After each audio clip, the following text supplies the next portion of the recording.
Everyone, গত পর্বে আমরা জেনেছি গল্পের কেন্দ্রীয় চরিত্র অর্থাৎ ক্ষিতি সিংহ, পনি এবং বিষ্ণুচরণ ধরের কিন্তু কোইন্সিডেন্টলি গঙ্গার ঘাটে দেখা হবে। গল্পের শুরুতেই যে চরিত্রটি আলোচিত সেটি হলো বিষ্ণুচরণ ধরে। তার পরিচিতি ছিল বেশদাদা নামে।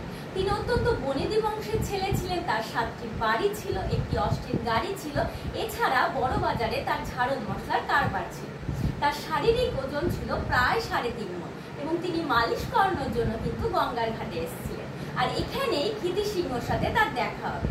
ক্ষিতি সিংহকে তিনি তার ডায়েটিং চার্টটি জানাবেন এবং যেটি ছিল ভীষণই মজার।